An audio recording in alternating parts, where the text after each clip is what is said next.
थंडी सुरू झालेली आहे आणि मार्केटमध्ये बघा भरपूर हिरव्यागार मस्त कलरफुल अशा भाज्या आलेल्या आहेत। जसं आपल्याला थंडीमध्ये गरमागरम चहा प्यावासा वाटतो ना, तसंच आपल्याला या कुडकुडत्या थंडीमध्ये गरमागरम सूप प्यायला आवडते। चला तर मग बनवूया बिना मेहनतवाला आणि फटाफट अगदी 5 मिनिटात तयार होणारे सूप।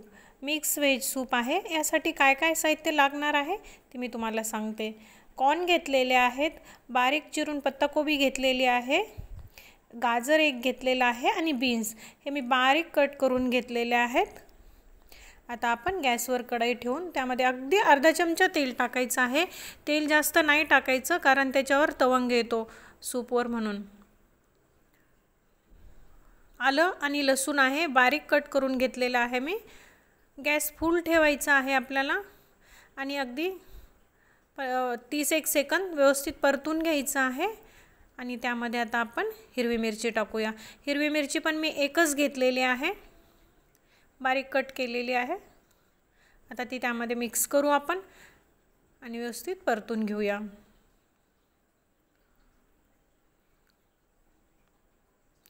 आता त्यानंतर गाजर घेतलेला आहे मी, गाजर टाकून घेऊ,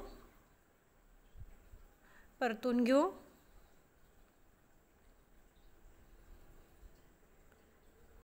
आता आपण बीन्स टाकून घ्यायचं आहे, बारीक चिरलेली पत्ताकोबी आणि कॉर्न टाकायचे आहेत।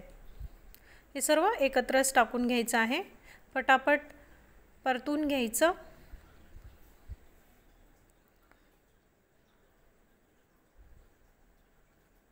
तुमच्या आवडीनुसार आणखी भाज्या त्याच्यामध्ये ॲड करू शकता तुम्ही।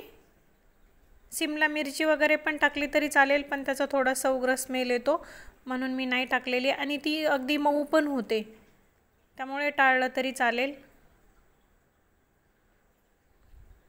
मीठ टाकून घेऊया आता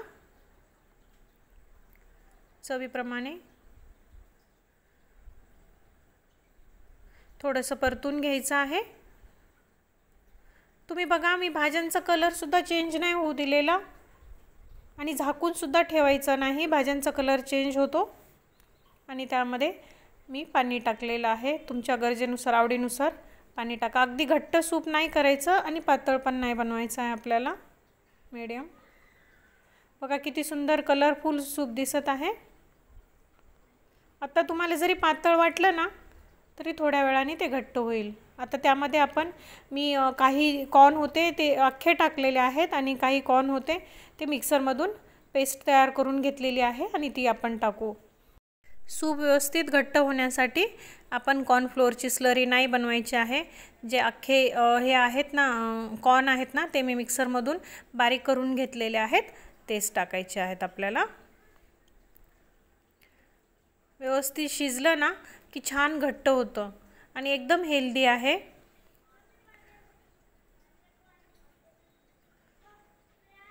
एकदम सोपं आणि साधं आहे, पचायला हलकं। थंडीमध्ये हे गरमागरम सूप एकदम भारी लागतं, तुम्ही नक्की करून बघा। बघू शकता तुम्ही किती छान घट्ट असं व्यवस्थित झालेलं आहे। तुम्ही याच्यात पनीर सुद्धा ॲड करू शकता। आता त्यावर आपण सूप तयार झालेला आहे, कोथिंबीर व्यवस्थित पेरून घेऊया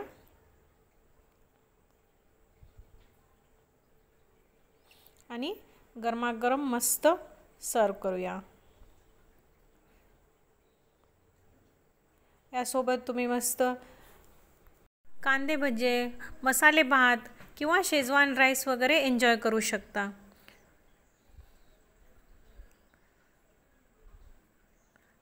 चला तर मग रेसिपी आवडली का ते मला नक्की सांगा। आवडली असेल तर नक्की करून बघा। आपल्या व्हिडिओला लाईक, शेअर आणि चॅनलला सबस्क्राईब करायला विसरू नका।